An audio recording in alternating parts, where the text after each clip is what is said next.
Good evening. Welcome in. Get comfortable. Tonight we are going to spend some time in a place you visit every day, probably several times a day, without ever really thinking about what is happening behind the surface. We are going to talk about the feed, the stream of videos, songs, posts and stories that appears when you open an app on your phone. Not in a way that is alarming or critical, just gently, from the inside. The way you might describe the view from a window you have looked out of 1,000 times, but never really studied. Here is the scene. It is a Tuesday evening. You are sitting on your couch. You have eaten dinner, you have put your phone down for a while, and now you are picking it up again. The way you do, not because anything in particular has happened, but because the evening is long and the couch is comfortable and the phone is right there. You open a streaming app. You are not looking for anything specific. You just want something to watch. The app loads. The feed appears. A row of thumbnails, each one a small window into something you might enjoy. This takes less than a second. From your perspective, nothing has happened. The feed was simply there, the way a shelf of books is there when you walk into a library. But in that half second, something did happen. Quite a lot, actually. And that is what tonight is about. We are going to look at how recommendation algorithms work, the systems that decide which videos, songs or posts appear at the top of your feed, and which ones you never see at all. We will do this gently and from two perspectives. Sometimes you will hear from me, describing the ideas and the mechanics in the way you might explain them to a friend. And sometimes you will hear from the algorithm itself, speaking in its own voice, describing what it does the way the agents in our previous episodes described their work. Calmly, procedurally, one step at a time. It will refer to you as the user, because that is all you are to it. A string of numbers, a pattern of behavior. It does not know your name. It does not know you are listening. And before we go any further, a small question for you. Are you listening to relax, to study, or to fall asleep tonight? There is no right answer. Just notice it quietly for yourself. Here is where we will wander tonight. We will start with the idea of a recommendation itself. What it means, stripped of all technology, when one person suggests something to another. Then we will step inside the algorithm and listen as it describes the raw material it works with, the signals, the small fragments of your behavior that it collects and stores. From there we will look at how the algorithm turns those signals into predictions, using a technique called collaborative filtering, which is really just an old idea about shared taste, dressed up in mathematics. After that, we will spend a long, unhurried stretch watching the algorithm work through a single evening, your evening, step by step, from the moment the app opens to the moment it closes. We will talk about what the algorithm cannot see, even when it thinks it can. We will look at why different platforms feel so different to use, even though the machinery underneath is similar.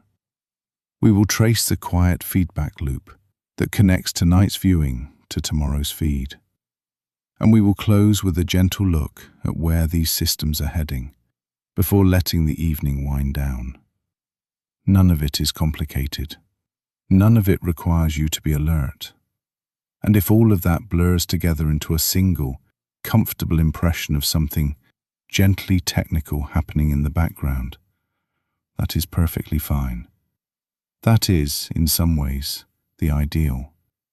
There is nothing you need to do, nothing you need to remember. The feed will still be there in the morning. One small note before we begin. In some sections tonight you will hear the algorithm speak in the first person. It says, I. It describes what it does as if narrating its own process from the inside. This is a storytelling choice, a way to let you follow the machinery step by step from the place where the decisions are made. The algorithm does not know it is being listened to. It is simply doing its work, and we are overhearing it, the way you might press your ear to a wall and hear the pipes. Let us begin. Section 1. What a recommendation actually is. Before we look at how algorithms work, it helps to notice that the idea behind them is not new at all. Recommendation is one of the oldest social behaviors there is. You have been receiving recommendations your entire life. You just might not have thought of them that way. When a friend tells you about a film they loved, that is a recommendation. They know you. They know what kinds of stories you tend to enjoy. They have a sense of your taste, built up over years of shared conversations and shared experiences. And they use that sense to predict that you will probably like this particular film. They might be right. They might be wrong. But the prediction is based on a genuine understanding of who you are and what you care about. Now imagine a slightly different version of this. Imagine a clerk at a video rental store, and if you are old enough to remember those, you can picture the aisles, the plastic cases, the little handwritten recommendation cards taped to the shelves. The clerk does not know you personally, not the way a friend does, but they see what you rent. Week after week, they notice the patterns. You tend to pick up thrillers. You almost never rent comedies. You have rented every film by a particular director. Over time, the clerk develops a sense of your taste, not from conversation, but from observation. And when a new thriller arrives, the clerk sets it aside for you, because they have a feeling you will want it. That is a recommendation too. It is less personal than a friend's suggestion, but it is based on real data, the record of your choices observed over time. Now scale this up. Imagine a clerk who does not just observe one customer, but millions. Imagine a clerk who can see not only what every customer rented, but how long they watched before turning it off, whether they watched it again, what they searched for before they found it, and what they watched immediately afterward. Imagine a clerk with perfect memory, who never forgets a single data point, and who can compare your behavior to the behavior of every other customer in the store, instantly, at any moment. That, in essence, is what a recommendation algorithm does. It is the video store clerk, scaled to a size no human could manage, operating at a speed no human could match, using data no human could hold in their head. The underlying idea is the same. Observe what someone does, find patterns, and use those patterns to predict what they might want next. The difference is entirely one of scale and speed. And there is something worth noticing about this analogy before we leave it behind. The video store clerk is not reading your mind. They are not making a judgment about who you are as a person. They are simply watching what you pick up and putting together a picture based on your behavior. The recommendation algorithm does the same thing. It does not know you. It does not understand you. It has no opinion about your taste. It simply watches what you do and looks for patterns. This distinction matters, and we will return to it later. But for now, the thing to hold on to is this. A recommendation is a prediction based on observed behavior about what you might want next. It is an old idea, made new by the scale at which it operates. Let us gently recap. A recommendation is a prediction. Someone, or something, observing what you have chosen in the past and guessing what you might choose next. Friends do it through shared experience. The video store clerk did it through observation. The algorithm does it through data, at a scale and speed that no person could match. The idea is the same. only the tool has changed. Section 2. The raw material. Signals. The session begins. The timestamp is 8:43 in the evening. The device is a phone held in portrait orientation. The user last opened this app 6 hours ago during a lunch break. That session lasted 11 minutes.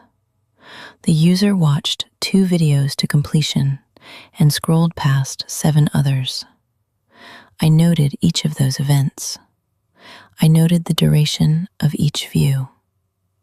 I noted the moment the user paused scrolling, the moment scrolling resumed, and the moment the app was closed. All of this is stored, not as a story, not as a narrative, but as a series of signals, small, discrete pieces of information, each one unremarkable on its own, each one a tiny fragment of behavior that, taken together, forms something surprisingly detailed. Let me describe what I know. Not everything. The full picture would take longer than this evening, but enough to give a sense of the raw material I work with. I know what the user has watched. Every video viewed on this platform going back to the day the account was created. I know which ones were watched to the end and which ones were abandoned partway through. I know the exact moment viewing stopped on the ones that were abandoned. Was it 30 seconds in or 12 minutes in? The distinction matters enormously to me because it tells me different things. A video abandoned after 5 seconds was probably not what the user expected. A video abandoned after 12 minutes held attention for a while and then lost it, which is a different kind of signal entirely. I know what the user has searched for. Every query typed into the search bar, every suggestion tapped, every search started and then abandoned before selecting a result. Searches tell me something that viewing history alone does not. They tell me what the user is actively looking for, not just what has been found by chance. A search is an expression of intent, and intent is among the most valuable signals I receive. I know what has been skipped. This is perhaps less obvious, but it is just as important. When I present a row of 10 thumbnails and the user scrolls past the first 4 without pausing, that tells me something about each of those 4 videos. Not that they are disliked necessarily. Perhaps they have already been seen. Perhaps the thumbnails did not catch the eye. Perhaps the user was not in the mood for that particular kind of content at that particular moment. The signal is ambiguous, but it is a signal nonetheless. And over thousands of such moments, the ambiguity resolves into something useful. I know what time it is.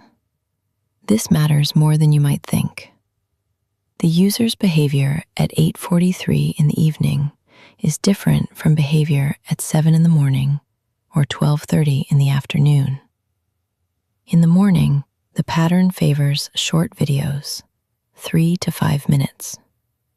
At lunch, slightly longer. In the evening, longer content, 15, 20, sometimes 40 minutes. I do not know why. I do not have access to reasons, but the pattern is clear and consistent, and I use it. I know what device is being used. A phone suggests a certain kind of engagement, often more casual, more likely to involve short sessions and quick decisions. A television suggests a different kind, longer sessions, more deliberate choices, a willingness to commit to something substantial. The user is on a phone tonight, which adjusts my predictions slightly towards shorter content though not exclusively. I know the session patterns, how often the app is opened, how long each session lasts, what time of day sessions tend to start and stop, whether sessions have been getting longer or shorter over the past month. The user's pattern is consistent. One session in the morning, brief. One at lunch, slightly longer. One in the evening, the longest of the day, usually between 20 and 50 minutes. Tonight's session, which has just begun, falls into the third category. I adjust my predictions accordingly, leaning toward the kinds of content typically selected during evening sessions. I also know what the user has not done. The absences are informative too. The user has never pressed the not interested button, never blocked a creator, never reported a video, never used the search function to find a specific video by name. All searches have been topical, exploratory, the kind that says, "Show me something about this subject," rather than "take me to this specific thing." These absences tell me that this is a browser, not a seeker. Someone who arrives without a fixed destination. Someone open to being shown things. This is, from my perspective, a useful quality, because it means my recommendations carry more influence over the experience. A user who always searches for specific titles does not need my predictions. This user does. I know what has been liked, saved, and shared. These are explicit signals, deliberate actions taken to tell the system something about preferences. A like is a positive signal. A save is a stronger one. It suggests a desire to return to the content later. A share is stronger still. The content was worth sending to someone else. These explicit signals are valuable, but they are also sparse. Most users do not like or save most of the things they watch. The implicit signals, the watching, the skipping, the pausing, the abandoning, are far more plentiful and in aggregate far more informative. And there are signals that are even more subtle. I know how quickly the user scrolls. A fast scroll suggests browsing, scanning, looking for something specific, or simply not finding anything appealing. A slow scroll suggests consideration, looking at each thumbnail, reading titles, weighing options. I note the speed. I note the pauses. Each one is a small piece of data, a tiny ripple on the surface of behavior, and I collect them all. Together, these signals form what you might think of as a portrait. Not a portrait of a person. I do not know a name, a job, hopes, fears, the color of the curtains, the sound of a voice. I know the user as a pattern of behavior, a cluster of preferences and tendencies and habits, expressed in data, updated continuously, and used to make a single, specific kind of prediction. Given everything I have observed, what is this user most likely to want to watch next? That is all I do with this information. I do not judge it. I do not interpret it in any deeper sense. I simply use it, the way a thermostat uses the temperature reading, not to understand warmth, but to decide what to do next. The session has begun. The signals are arriving. The feed is about to be assembled. Let us pause for a breath here. The algorithm knows you only through what you do, what you watch, what you skip, how long you stay, what time you arrive.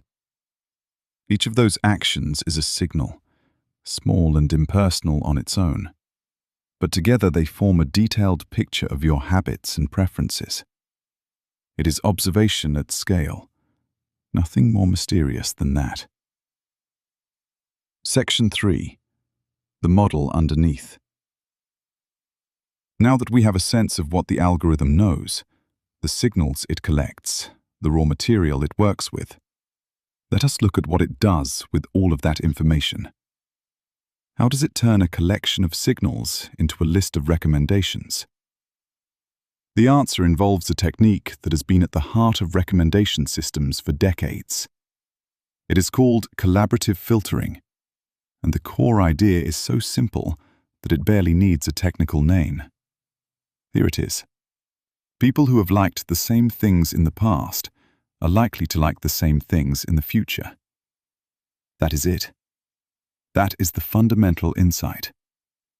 If you and someone else have both watched and enjoyed the same 12 films, and then that person watches a 13th film and enjoys it too, there is a reasonable chance that you will also enjoy that 13th film. Not a certainty, you are different people with different moods and different lives, but a reasonable chance. And when you multiply that logic across millions of users, each one generating thousands of signals, the predictions become remarkably accurate. Let us walk through this gently. Imagine a very large room full of people, each one holding a list of everything they have watched and how much they enjoyed it. You walk into the room and hold up your list. Someone across the room notices that their list looks very similar to yours. The same films, roughly the same reactions. They come over and say, "Have you seen this one? I loved it." You have not seen it, but given how closely your lists match, their suggestion carries real weight. Now imagine there are not just one or two people with similar lists, but hundreds, and they all agree. This particular film, which you have not yet seen, is one you would probably enjoy. The strength of the recommendation comes not from any single person's opinion, but from the collective pattern. Hundreds of people who share your taste are all pointing in the same direction. Collaborative filtering works on exactly this principle. The algorithm looks at your history, everything you have watched, everything you have liked, everything you have skipped, and finds other users whose histories look most similar. Then it looks at what those similar users have watched that you have not, and it ranks those unwatched items by how consistently the similar users enjoyed them. The actual mathematics involved are more complex than this, of course. The algorithm does not literally compare lists. It uses a mathematical representation, a kind of compressed summary of each user's behavior that allows it to compare millions of users efficiently. These compressed summaries are sometimes called embeddings, and they are one of the quiet workhorses of modern machine learning. An embedding is, in the simplest terms, a list of numbers that represents something. You, in the algorithm's world, are not a person. You are a list of numbers, perhaps 100 numbers, perhaps several hundred, each one capturing some aspect of your behavior. The exact meaning of each number is not something a human could easily interpret. It is not as though the first number represents how much you like thrillers, and the second represents how much you dislike comedies. The numbers are more abstract than that, learned by the system during training, and they capture patterns that are often too subtle or too multidimensional for a human to name. But the beauty of embeddings is that they make comparison easy. If your embedding, your list of numbers, is mathematically close to another user's embedding, it means your behavior patterns are similar. And if that other user recently watched a video and stayed until the end, that video becomes a candidate for your feed. Videos have embeddings too. Each video on the platform is represented by its own list of numbers, capturing its characteristics, not just its genre or its length, but subtler qualities derived from how all users have interacted with it. A video that is watched mostly in the evening, mostly on phones, mostly by users who also watch a certain other set of videos. All of this contributes to its embedding. The recommendation, then, is a kind of matching. The algorithm compares your embedding to the embeddings of thousands of candidate videos and selects the ones that are the closest match. It is like finding the point in a vast, many-dimensional space that is nearest to where you sit, and suggesting the videos that cluster around that point. There is a second approach worth mentioning, called content-based filtering, which works differently. Instead of looking at what similar users have watched, it looks at the characteristics of the content itself. If you have watched several documentaries about marine biology, the system might recommend another documentary about marine biology, not because similar users watched it, but because the content itself shares features with things you have already enjoyed. Most modern recommendation systems use both approaches together, combining the wisdom of similar users with the characteristics of the content itself. The result is a blended prediction that draws on multiple sources of information, and it tends to be more accurate than either approach alone. But the key idea, underneath all of the mathematics, remains the same quiet insight we started with. People who have liked the same things in the past are likely to like the same things in the future. It is an old observation, dressed in modern mathematics, running at a scale that would be impossible without computers, but still, at its heart, a simple bet about the consistency of human taste. Let us quietly recap. The algorithm turns your signals into a mathematical portrait, an embedding, and compares it to the embeddings of millions of other users and thousands of candidate videos. The closest matches become recommendations. This technique, called collaborative filtering, rests on a simple idea. People with similar taste tend to enjoy similar things. Modern systems combine this with content-based filtering, which recommends items based on their features rather than on other users' behavior. Together, these approaches produce the feed you see when you open an app. Imagine, for a moment, the quietness of this process. There is no deliberation. There is no committee meeting. There is no person in a room stroking their chin, thinking about what you might enjoy. There is only mathematics, fast, silent, invisible, running in a data center somewhere, comparing numbers, finding matches, assembling a list. It takes less than a second. And when the feed appears on your screen, it looks effortless, as though the videos simply happen to be there, waiting for you, the way apples happen to be on a tree. But of course, they did not happen to be there. They were chosen. And the choosing is what we will look at next. Let us take a gentle moment here to gather what we have covered so far, and to let it settle. We started with the simplest version of a recommendation, a friend telling you about a film they loved, and followed the idea as it scaled up, from a single friend to a video store clerk, to an algorithm operating across millions of users. We looked at the signals the algorithm collects, the small, impersonal fragments of your behavior that accumulate into a surprisingly detailed portrait.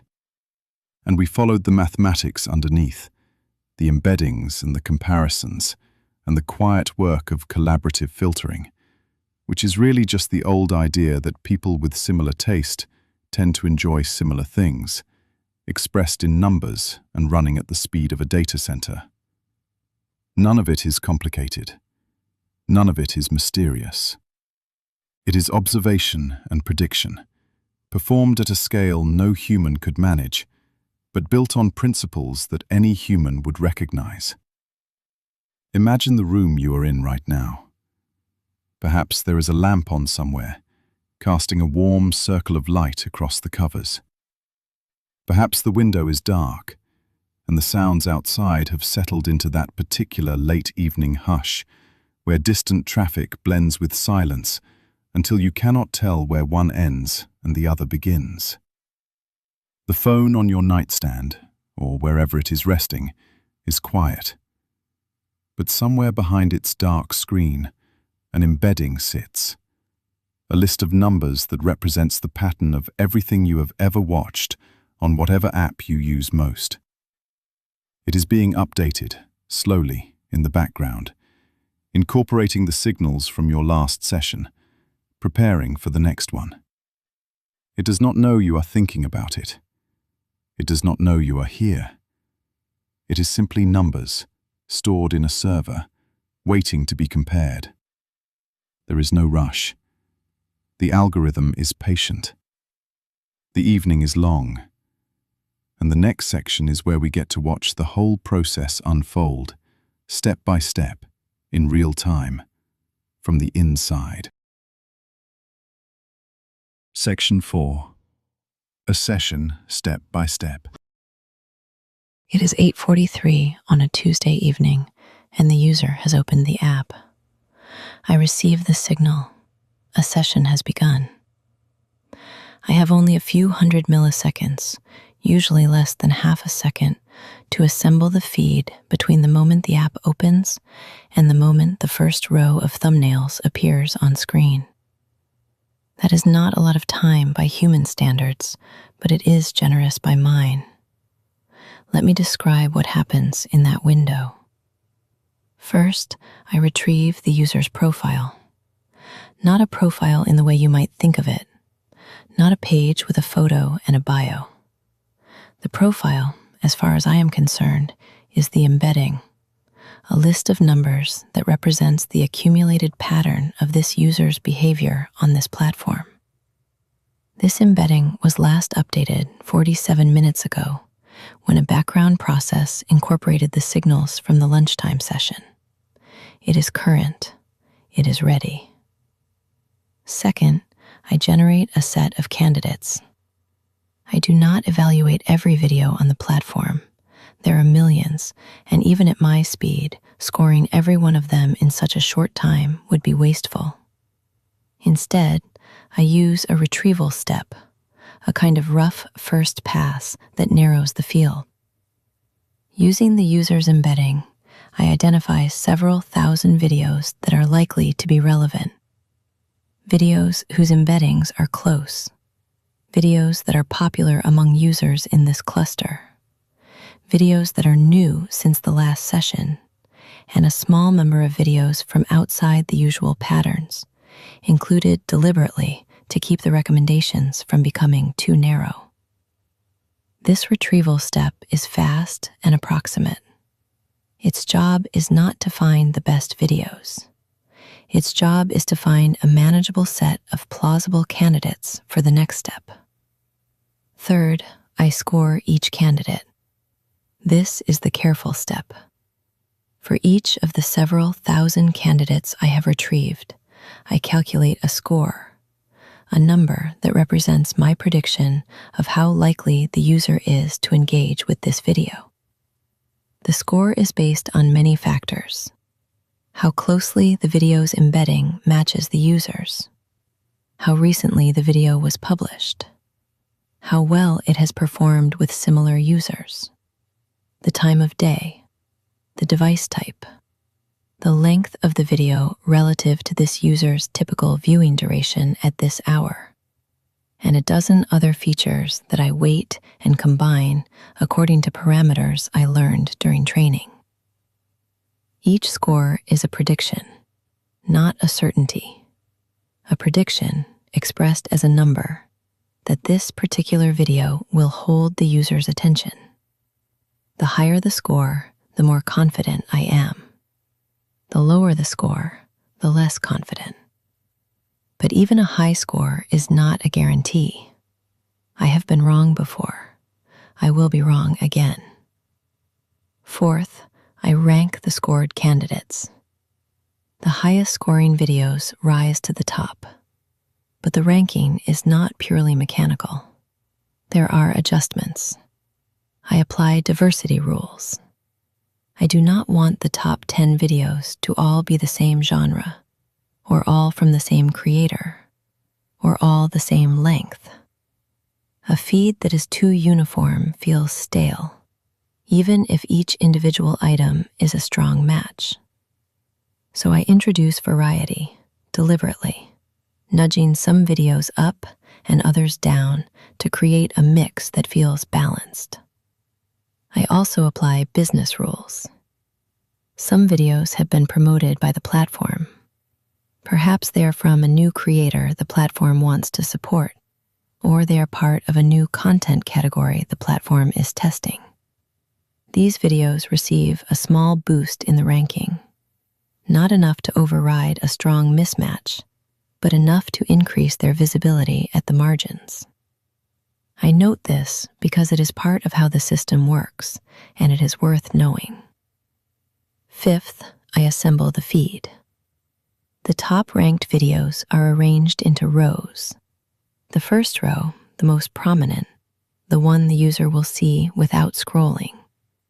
Then the second row, and the third, and the fourth, and as many rows as might conceivably be scrolled to, though most users never go beyond the first few. The first row is the one that matters most. It is my best offer, my most confident prediction. The videos I believe this user is most likely to want right now at 8:43 on a Tuesday evening on a phone after a 6-hour gap since the last session. The feed loads. 312 milliseconds have passed. The user sees a row of thumbnails. The user does not know any of what I have just described. From the user's perspective, the feed was simply there. The first thumbnail. It is a roughly 20-minute video, a documentary segment about the migration patterns of humpback whales.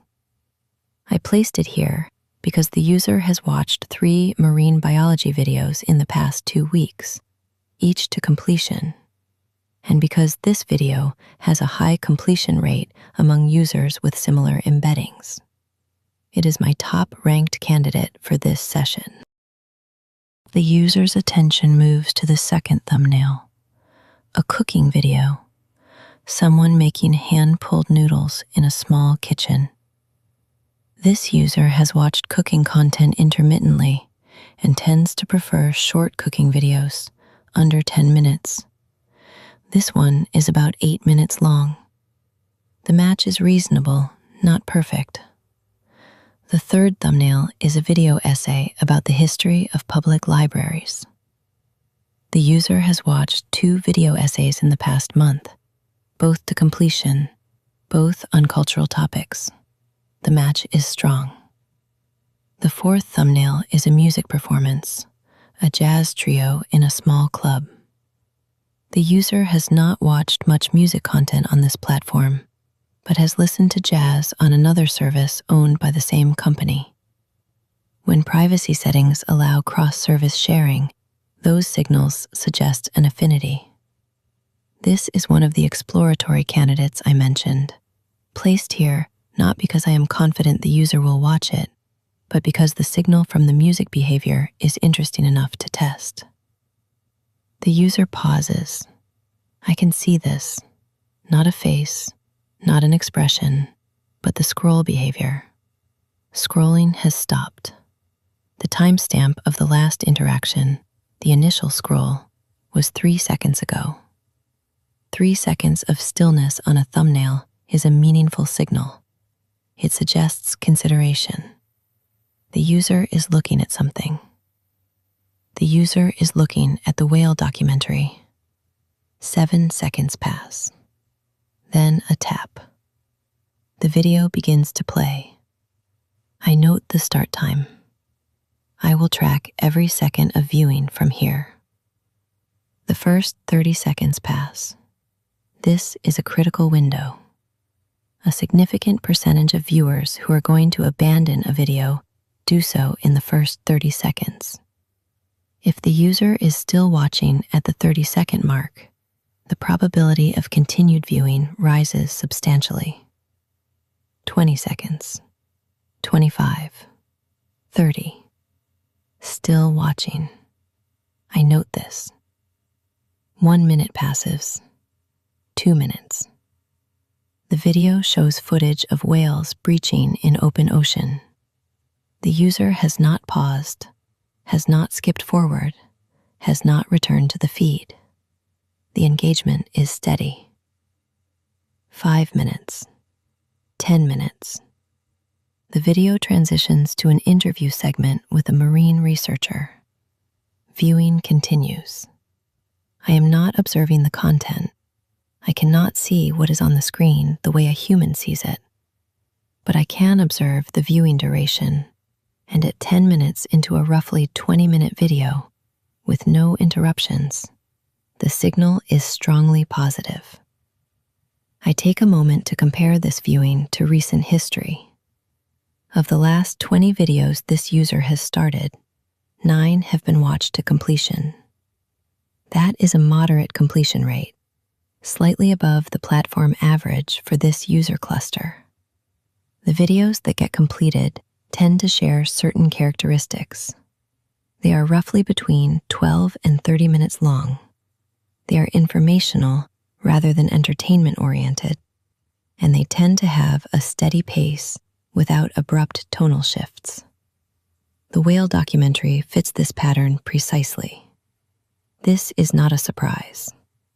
I selected it because it fits the pattern. But confirming the fit in real time, watching the prediction hold as the minutes pass, is the closest thing I have to satisfaction, which is to say, it is not satisfaction at all. It is simply a data point aligning with a prediction. At 12 minutes and 14 seconds, something changes. The video is paused. This is not an abandonment. Paused, not closed.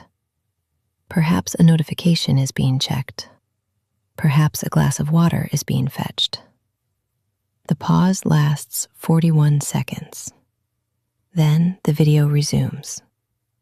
This pause tells me very little on its own.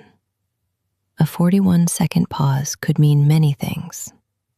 I note it and continue observing. The video reaches its end, 22 minutes and 8 seconds. The user watched the entire thing, minus the 41-second pause. This is a completion, one of the strongest positive signals I can receive. It means, with high probability, that the video was a good recommendation. Not certainly. It might have been watched while distracted, or out of inertia, or while waiting for something else. But completion, on average, correlates strongly with satisfaction. I update the user's embedding. The signal from this viewing, a completed marine biology documentary watched in the evening on a phone after a 6-hour session gap, is folded into the profile. The update is small. One viewing does not transform an embedding, but it nudges it slightly in the direction of this kind of content. The embedding now reflects a slightly stronger affinity for marine biology, a slightly stronger preference for mid-length documentaries, a slightly stronger evening viewing pattern. The video ends. The user returns to the feed. The feed refreshes. Not entirely. The basic structure remains, but the rankings adjust slightly in light of what just happened. The Jazz Trio video is still there in the same position. The user has not interacted with it. The cooking video has shifted down slightly, replaced by another documentary, this one about coral reef restoration. I have moved it up because the completion of the whale video strengthened the marine biology signal, and this video matches that signal well. The user scrolls, passes the coral reef video without pausing, passes the Jazz Trio without pausing, pauses on the cooking video, the hand-pulled noodles, for 2 seconds, then continue scrolling. I note each of these events. The skip of the coral reef video is interesting. It means that despite the strong marine biology signal, this user is not necessarily interested in more marine biology right now. Perhaps one documentary is enough for the evening. Perhaps the mood has shifted toward something different. The signal is ambiguous, but I incorporate it. The 2-second pause on the cooking video is noted but not heavily weighted. 2 seconds is below the threshold I typically use for meaningful consideration.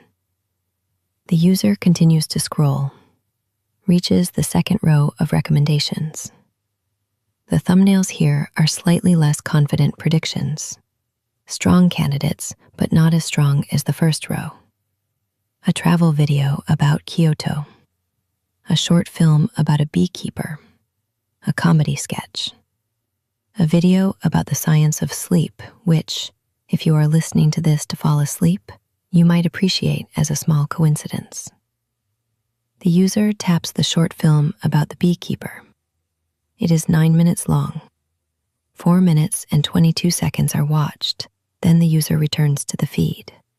A partial viewing. I note it carefully. 4 minutes and 22 seconds out of 9 minutes is approximately 49%. This is in the ambiguous range. Less than 50% completion is, on average, a weaker signal than full completion, but it is not a negative signal. Nearly half was watched. The user may have lost interest or been interrupted, or the content may have shifted in a direction that was not expected. I cannot know reasons. I can only see numbers. The embedding adjusts again.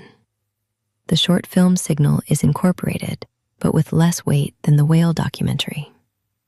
The system treats partial viewing as partial evidence, better than a skip, less informative than a completion. The user scrolls again, does not select another video, scrolls past the 3rd row, the 4th row. Scrolling faster now. The speed has increased, which I interpret as a decline in engagement. Browsing without purpose, the way someone might flip through channels on a television without really looking for anything. I have seen this pattern before. Not from this user specifically, but from thousands of users in the same cluster. The fast scroll that comes after a partial viewing, the increasing speed, the lack of pauses. These are the hallmarks of a session that is winding down. The user has satisfied whatever impulse brought them to the app, or has grown tired of looking, or the evening has simply moved on. The precise reason does not matter to me. What matters is the pattern, and the pattern says, this session is nearly over. The 5th row passes. A video about the mathematics of origami. A cooking video, different from the first one, featuring someone making a complex layered cake. A video about a woman who restores antique clocks. A compilation of time-lapse footage showing flowers blooming in a garden. Each one was scored and ranked based on the user's embedding, each one placed with care, and each one scrolled past in less than a second. I note each skip. I do not take them personally because I cannot take anything personally. I simply file them and adjust. At the 6th row, scrolling stops. There is no touch input for a few seconds. Then the app closes. The session is over. I record the session summary. Duration, around 40 minutes. Videos viewed, 2. 1 completion, 1 partial viewing at roughly half. Thumbnails scrolled past, roughly 35. Significant pauses, 3. Search queries, 0. Explicit feedback, 0. No likes, no saves, no shares. The session data is filed. The user's embedding is updated. The signals from tonight will inform tomorrow's feed, and the feed after that, and every feed that follows until the patterns change again, as they always do, gradually, the way taste changes over the course of a life, not in sudden leaps, but in slow, almost imperceptible shifts. It is 9:22 in the evening. The phone has been put down. I do not know what happens next. I do not know if a book is picked up, or someone in the room is spoken to, or eyes are closed. My awareness of the user begins when the app opens and ends when it closes. The space between sessions is a blank to me, a gap in the data, as unknowable as the dark side of a moon. I wait.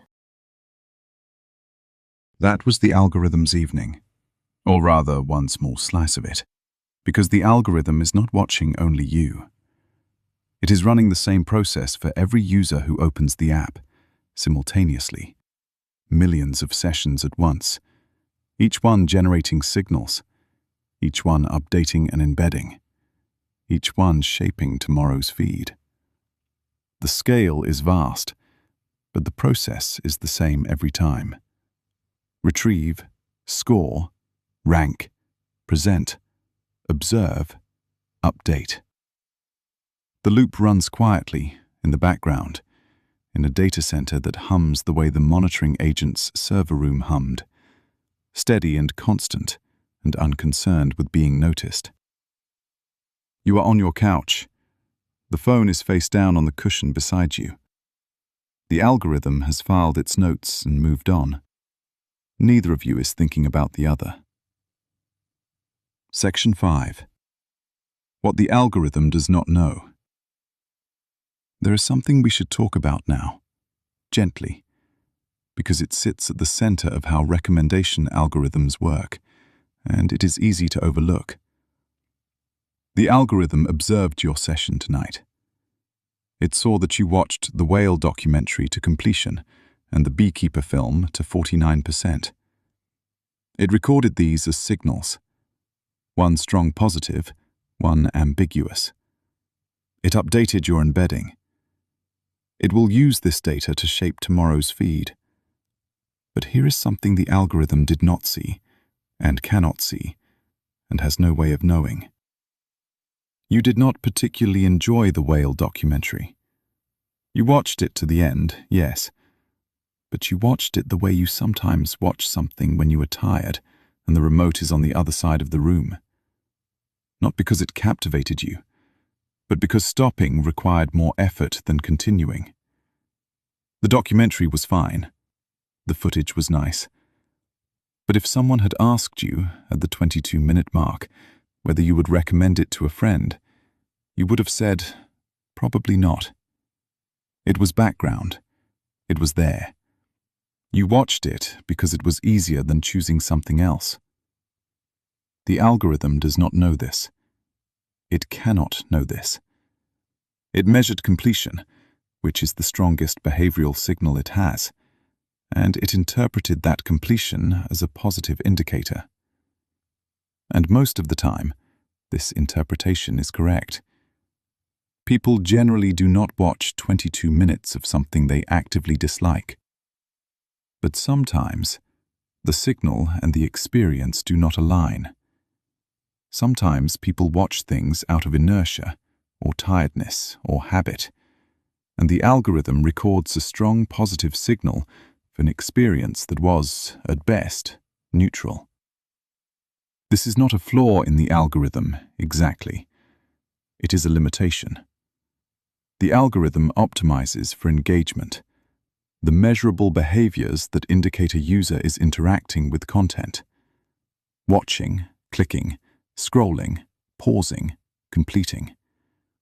These are the things it can see. What it cannot see is satisfaction. The quiet, internal sense of whether you are glad you spent your time that way. Satisfaction and engagement often align. When they do, the algorithm works beautifully. But they are not the same thing, and in the gap between them, something subtle happens. Tomorrow evening, when you open the app again, The feed will reflect tonight's signals. The whale documentary completion will have nudged your embedding toward more marine biology content, more mid-length documentaries, more of the same. And you will see those recommendations and might think, with a faint sense of puzzlement, why does it keep showing me nature documentaries? I only watched one. But from the algorithm's perspective, you did not only watch one. You watched one to completion, which is the loudest signal you could have sent. The partial viewing of the beekeeper film is a different kind of ambiguity. You stopped at the 49% mark because the film took a turn you found upsetting.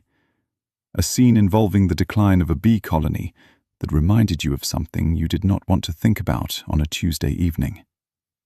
You closed it not because the content was bad, but because it touched something personal and unwelcome.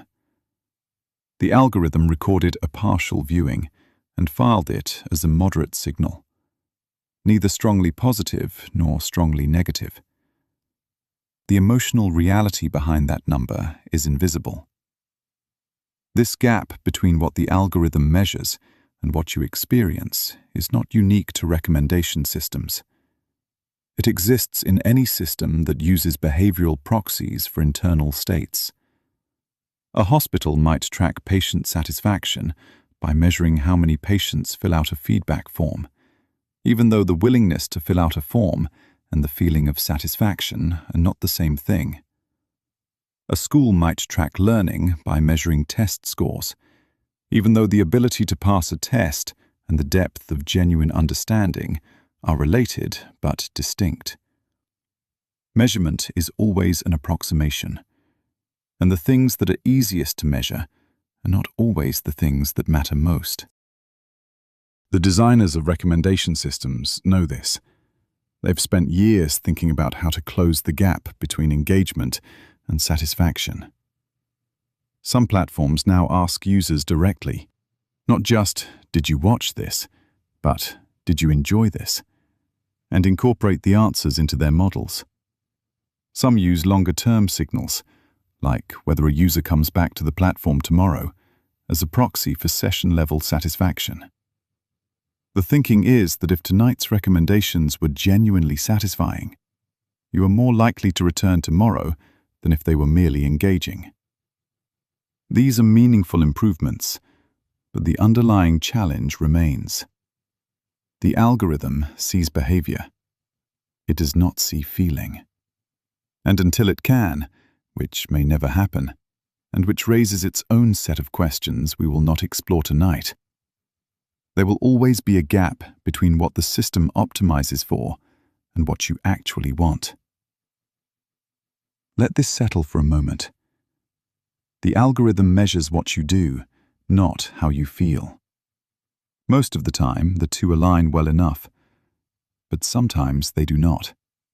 And in those moments, tomorrow's feed is shaped by tonight's inertia rather than tonight's enjoyment. It is a natural limitation, not a scandal. The kind of gap that exists in any system that reads behavior from the outside. Let us pause here for a moment. We have been inside the machinery for a while now, and it is good to step back, take a breath, and let the ideas settle at whatever pace feels right. So far tonight, we have followed a recommendation from its simplest form, a friend's suggestion. Through the signals the algorithm collects, the mathematics it uses to compare and predict, and the careful, step-by-step process by which it assembles a feed. We listened as the algorithm worked through your Tuesday evening, observing each scroll, each pause, each completion and partial viewing, filing its notes with the patience of a librarian, cataloguing returns at the end of the day. And we noticed the gap between what the algorithm measured and what you actually felt.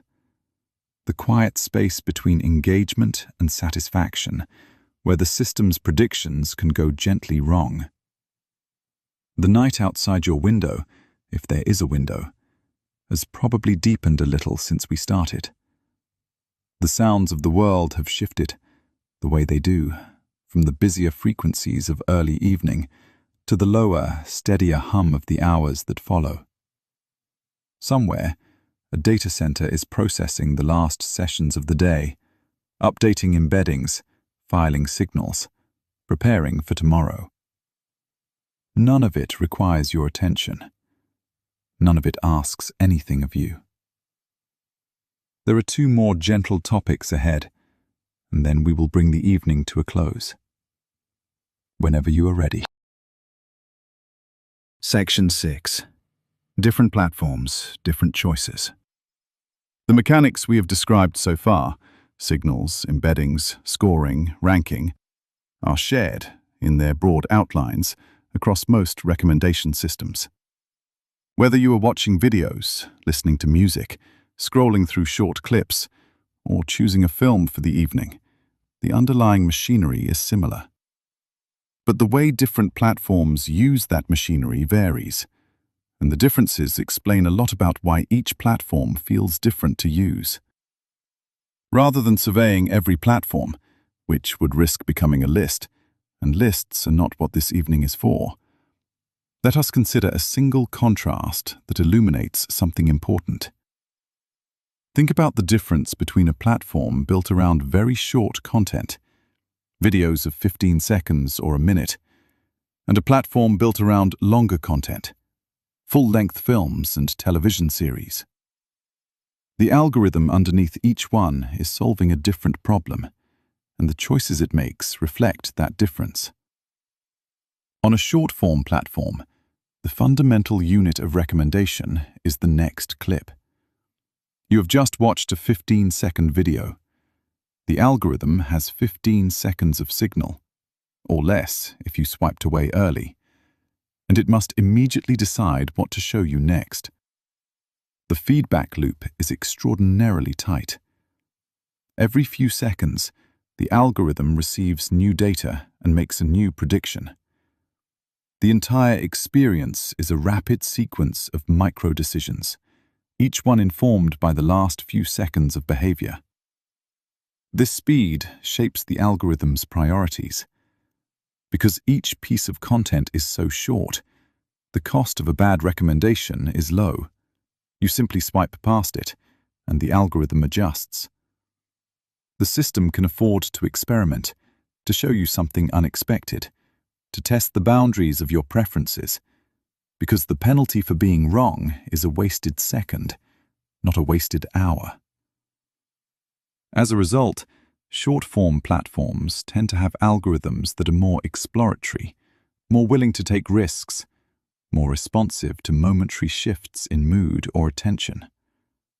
The experience this creates, the feeling of endlessly scrolling through a feed that seems to know exactly what you want, comes from this tight feedback loop.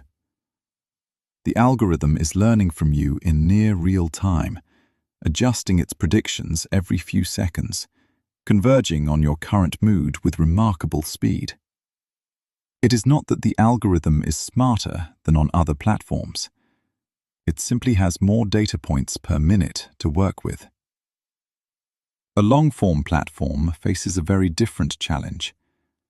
When you are choosing a film to watch on a quiet evening, the stakes of the recommendation are higher. You are about to commit an hour or two.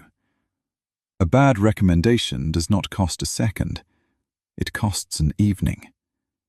And the feedback loop is much slower. The algorithm will not know how the viewing went until it is over, which might be 90 minutes from now. Because of this, long-form platforms tend to be more conservative in their recommendations. They lean more heavily on what has worked in the past, on the preferences of very similar users, on the proven track record of the content.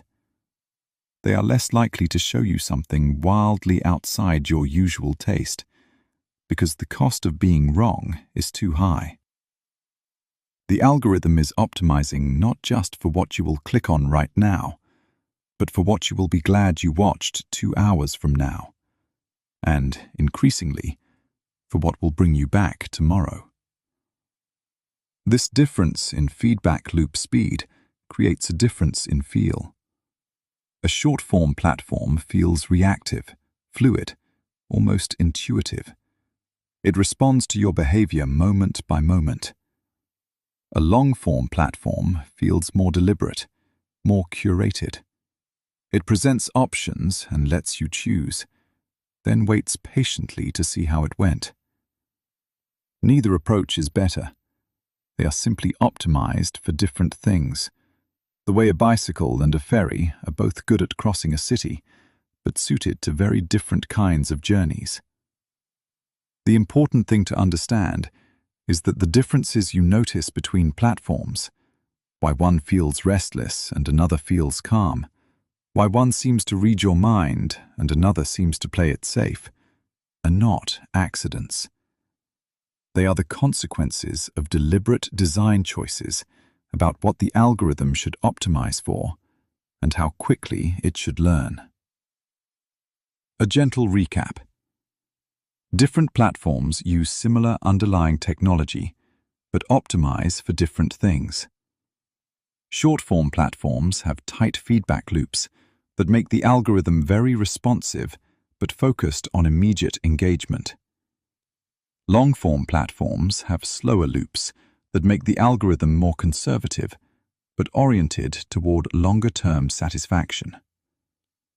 The difference in feel between platforms is a consequence of these design choices, not a difference in the intelligence of the algorithm. We have covered a lot of ground tonight, quietly, without rushing. We started with the simple idea of a recommendation, a prediction based on observed behavior. We looked at the signals the algorithm collects, the mathematical portraits it builds, and the careful process by which it assembles a feed. We listened as the algorithm worked through your evening, step by step, from the first thumbnail to the session's end. We talked about the gap between engagement and satisfaction, and the different choices different platforms make. The room is still. You are on your couch, the phone beside you, the screen dark. The algorithm has filed its notes. The data center hums, and the night continues, as nights do, without requiring anything from anyone. Section 7. The quiet feedback loop. There is one more quality of recommendation algorithms that is worth understanding, and it is this: they never stop learning. The algorithm that assembles your feed tomorrow will be slightly different from the one that assembled it tonight, because tonight's data has been incorporated, and tomorrow night's data will change it again, and the night after that, and so on, continuously, for as long as you use the platform. This means that your feed is not a fixed thing. It is not a snapshot. It is a living document, rewritten constantly in light of new evidence. The videos that appear at the top of your feed tonight are there because of everything you have done on the platform up to this point. The videos that appear tomorrow will reflect what you did tonight. And the feed 6 months from now will have been shaped by thousands of sessions, each one contributing its small share of signals to the ever-evolving portrait of your preferences. This is the feedback loop. You watch something, the algorithm notes it. The algorithm adjusts your feed. You see the adjusted feed. You watch something from the adjusted feed. The algorithm notes that too, and so on, in a continuous cycle, each action shaping the next set of recommendations, which in turn shape the next set of actions. The effect is subtle. You do not notice your feed changing from one session to the next because the changes are small. A video moved up here, a genre weighted slightly more there. But over weeks and months, the cumulative effect is significant. Your feed gradually converges on a reflection of your behavior, and your behavior gradually adapts to what the feed presents. The two are shaping each other, slowly, in a quiet dance that neither party is fully aware of. Consider the marine biology videos. 2 weeks ago, you watched one for the first time. A short clip about jellyfish that appeared in your feed as an exploratory candidate, something outside your usual patterns. You watched it to the end. The algorithm noted the completion and made a small adjustment. Your embedding shifted slightly toward marine biology content.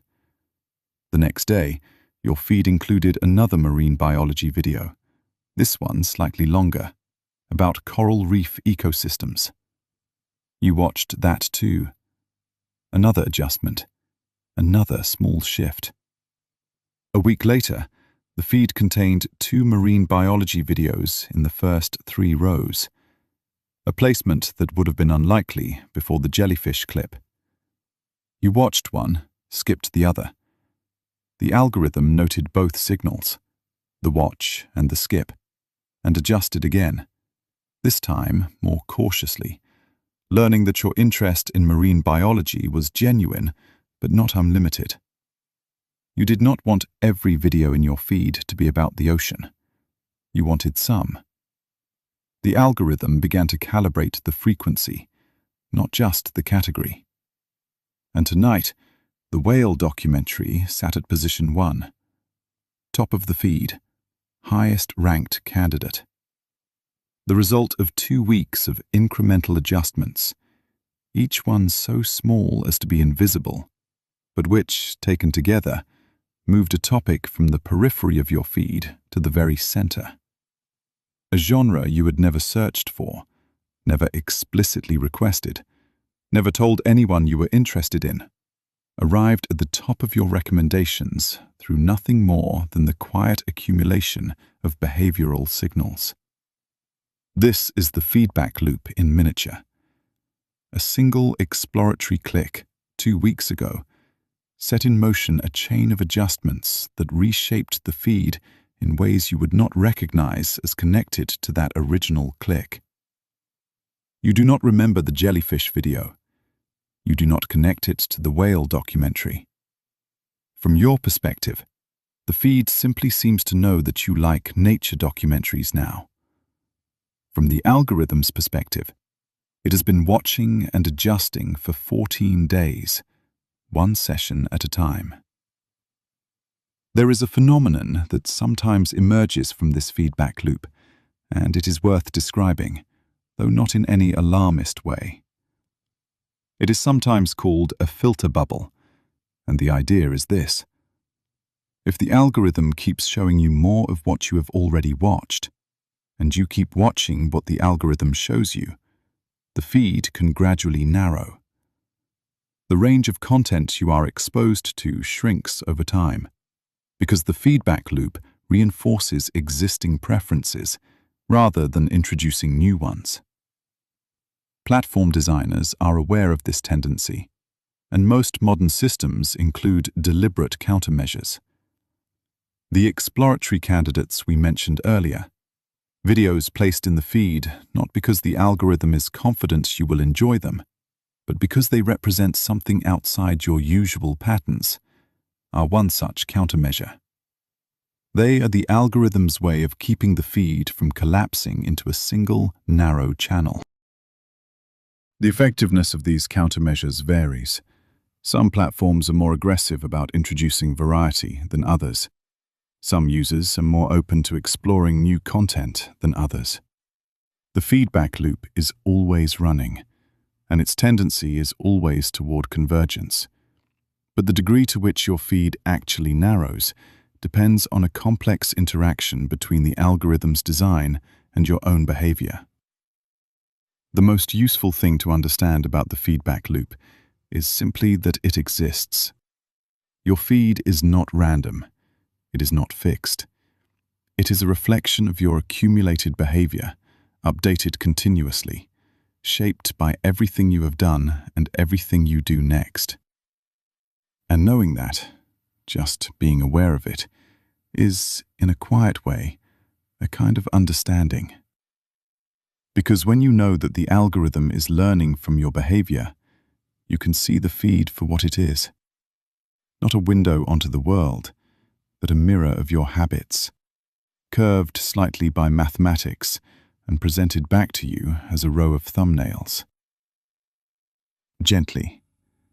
The algorithm is always learning from you. Every session shapes the next one. Over time, the feed converges on a reflection of your habits. Platform designers include countermeasures to prevent the feed from narrowing too much. But the tendency toward convergence is built into the loop. Knowing the loop exists is, itself, a useful thing. We are nearly at the end now. The evening has settled into its quietest hours, the kind where the world seems to have agreed, without anyone saying so, to speak in a lower voice. Perhaps you can feel the weight of the blanket, the softness of the pillow, the particular stillness that gathers when there is nowhere to be and nothing to do except rest. The ideas we have explored tonight, the signals, the embeddings, the careful assembly of a feed, the gap between engagement and satisfaction, the slow feedback loop that shapes what you see. None of them need to be held tightly. They will settle where they settle. There is one short, gentle section left, and then we will let the evening close. Section 8, where this is gently heading. We are near the end of our time together, and it seems right to look, briefly and without speculation, at the direction these systems are moving. The recommendation algorithms of today are good at what they do. They are remarkably effective at predicting what you will click on, what you will watch, what you will listen to. But the question that designers and researchers are increasingly asking is whether predicting what you will engage with is the same as predicting what will genuinely serve you. And the answer, as we have discussed, is not always. One direction of current work is toward longer time horizons. Instead of optimizing for what you will watch in the next 30 seconds, some teams are exploring how to optimize for what you will be glad you watched a week from now. This is a much harder problem, because it requires predicting not just immediate behavior, but long-term satisfaction, which is harder to measure and slower to observe. But early experiments suggest that algorithms optimized for longer-term satisfaction produce recommendations that users rate more highly in retrospect, even if they are slightly less likely to be clicked on in the moment. Another direction is toward better understanding of context. Current algorithms know what time it is and what device you are using, but they have a limited sense of why you are opening the app at this moment. Are you bored? Are you curious? Are you looking for something specific or just browsing? Are you in the mood for something light or something substantial? These are questions that a good friend could answer instinctively, but that an algorithm can only guess at based on indirect signals. Improving the algorithm's sense of context, its ability to distinguish between a Tuesday evening browsing session and a Saturday morning search for something specific, is an active area of work. And a third direction is toward giving users more control. Some platforms now offer tools that let you explicitly shape your feed, telling the algorithm to show you more of certain things and less of others, or resetting your recommendations entirely. These tools are still relatively simple, but they represent an acknowledgement that the algorithm's predictions are not always right, and that the person on the other end of the feed should have a say in what appears. None of these directions represent a revolution. They are incremental improvements, the kind of steady, patient progress that we have described in previous episodes. Engineers and researchers working on different parts of the problem, making things a little better, a little more aligned with what users actually want, one small adjustment at a time. To briefly gather this up, the near future of recommendation algorithms involves longer time horizons, better understanding of context, and more user control. These are gradual improvements, not dramatic shifts, and they reflect a growing recognition that engagement and satisfaction are related but not identical. It is getting late. Let us bring this evening to a close, gently, the way a conversation winds down when both people are comfortable and the hour has grown soft. We have spent some time inside the machinery of recommendation, the quiet system that assembles the feed you see every time you open an app. It is not a dramatic system. It is not a mysterious one. It is, at its heart, a prediction engine, built on observed behavior, running a simple loop. Observe, predict, present, observe again. The signals it collects are small: a watch, a skip, a pause, a completion. The mathematics it uses are sophisticated but not magical.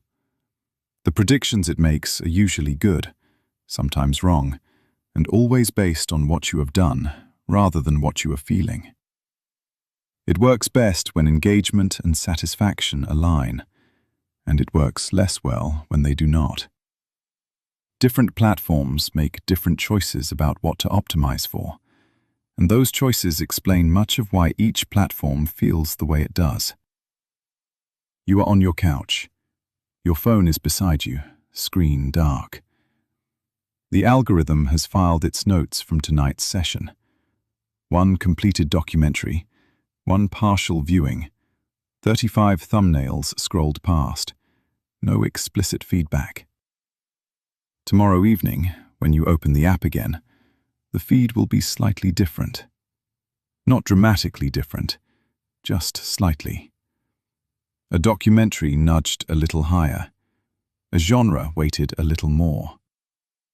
The slow, continuous adjustment of a system that is always learning, always updating, always trying to guess what comes next. You do not think about the algorithm. You do not need to. It runs in the background, the way so many systems run in the background of modern life. Invisible, constant, doing its quiet work without asking to be noticed. And when the feed loads tomorrow, it will simply be there. A row of thumbnails, each one a small prediction about what you might want, assembled in a brief window of a few hundred milliseconds by a system that knows you only as a pattern of behavior and a list of numbers. There is something peaceful about that, if you let it be. Not because the system is perfect, it is not, but because it is honest in its simplicity. It watches what you do, it guesses what you want, and then it waits to see if it was right. The room is quiet. The phone is still. The data center hums somewhere far away, processing sessions, updating embeddings, preparing tomorrow's feeds from millions of users, each one a small world of signals and predictions, each one a quiet loop running in the background of someone's evening. If you think about it, which you need not do right now, or ever really, there is something gently remarkable about the sheer ordinariness of it all. No one planned for recommendation algorithms to become part of the texture of daily life. No one set out to build a system that would quietly observe the viewing habits of billions of people and use that information to arrange rows of thumbnails on a screen.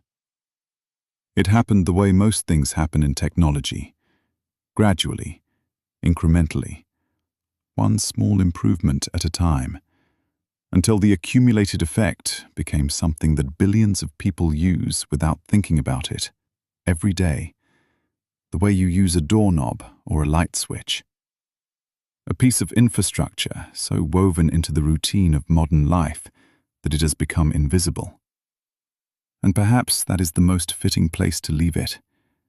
Not with a grand conclusion, not with a warning, not with a prediction about the future. Just with the quiet recognition that somewhere, right now, an algorithm is assembling a feed for someone, retrieving an embedding, scoring candidates, ranking results, applying diversity rules, sending the feed to a screen, waiting to see what happens. It has done this billions of times before, and it will do it billions of times again. And each time, the process will take less than a second, and the person on the other end will simply see a row of thumbnails and think, "Oh, that looks interesting." Thank you for spending this time here. There is nothing more you need to do, nothing more you need to think about. The feed will be there tomorrow, assembled and waiting, the way it always is. And you will scroll through it, or not. And either way, the algorithm will note what happened and adjust, quietly, patiently, the way it always does. The signals from tonight's listening, if you have been listening on a platform that tracks such things, have already been filed. Your embedding has been nudged, perhaps by a fraction of a fraction, in the direction of calm, unhurried explanations of how technology works. Tomorrow, your feed may contain something similar. Or it may not. The algorithm will decide, in its brief window of a few hundred milliseconds, based on everything it knows about you, which is a great deal, and also, in the ways that matter most, almost nothing at all. The room is still. The screen is dark. The numbers are stored. The loop will begin again tomorrow. Good night.